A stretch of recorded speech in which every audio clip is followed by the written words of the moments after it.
Mob Psycho 100 is one of the best anime I've ever seen, and I'm going to tell you why.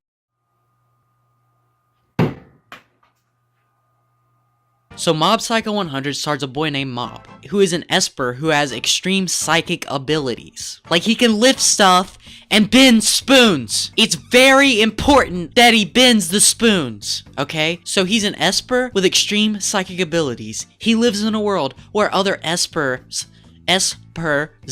exist, and they also have extreme psychic abilities. Mob works at a psychic clinic spirit consultation office with his master Reagan. Now, Reagan does not have psychic abilities. He is running a scam business. However, it is Reagan's quote-unquote questionable moral compass that guides Mob, because you see, Reagan, despite having no psychic abilities, acts as the superior psychic. He lies to Mob constantly, but here's the important part. He gives Mob a firm grasp in reality. He teaches Mob that just because he has psychic abilities doesn't mean that he is above anyone else, that he is just a normal human. Your psychic abilities that you were born with don't hamper you, nor do they make you extremely supreme overlord Omega 9000. This grounds Mob and gives him a firm moral compass with which to live his life.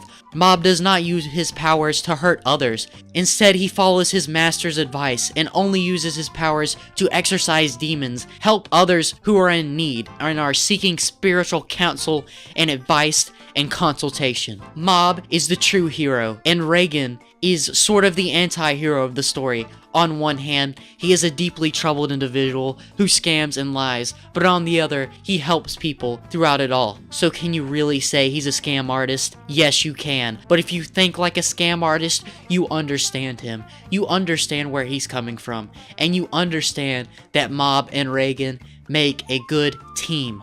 Now, others around Mob tempt him. They say, oh, why don't you use your psychic powers to just achieve everything in life? But Mob doesn't do it. Mob is the boy. He's the soy boy of the century. He does not show emotion, because if he does, he will explode. He will turn into a crazy madman, and we see that he is forced to this point at many points in the series. Some of the most hype moments are when Mob releases up all the pent-up energy that he's been storing. For in his daily life, he is calm, he is collected, and he is set on achieving greatness. Not through abuse and cheating with his psychic abilities, but through hard work. He joins the Body Improvement Club, a group of Chad alpha males who want nothing more than to be the strongest in the world. He joins it even though he is weak, even though he may never reach their height of strength. He still trains with them, and they encourage him. It is beautiful. It is peak masculinity at its finest. It is achieving your goals despite your physical setbacks. Mob, who seemingly has all the power in the world, still wants earthly, normal human powers, and he wants it so that he can woo over the love of his life, Tsubomi-chan. Is that her name? Hold on. I'm bad with names. Just hold on. No, I don't want to go on Amino. Google, Mob Psycho 100. Okay, alright. Is that her name? Tsubomi Takane. Here we go. Yes. Picture of her on screen now. Tsubomi Takane, the love of his life. He wants nothing more than to become a masculine Chad so that he can woo over the Stacy that is Tsubomi-chan. Nailed it. And you see, this is an important theme in Mob Psycho 100. Mob realizes that just because of the way he was born, or the status he was born into, that doesn't make him different than anyone else. Well, it does, in a literal sense, but in a figurative sense, he can achieve whatever goals that he sets out to do, regardless of the amount of privilege or disadvantage that he has. And this is an important lesson to be learned.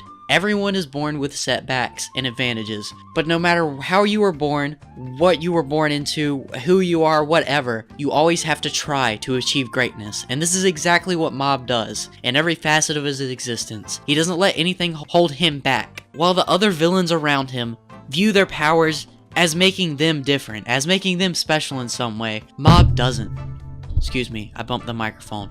Mob doesn't. And this is what makes him the just best character of all time. How could you not love Mob? You see his character development and his growth throughout the series. You see him come into his own and learn to control the emotions that he constantly suppresses. You see him stand up for himself, learn to be a better man, and learn to be a better human. And really, that's what we all should strive to do. There's something to be learned from Mob Psycho 100. And yeah, it's a show. It's good. Watch it.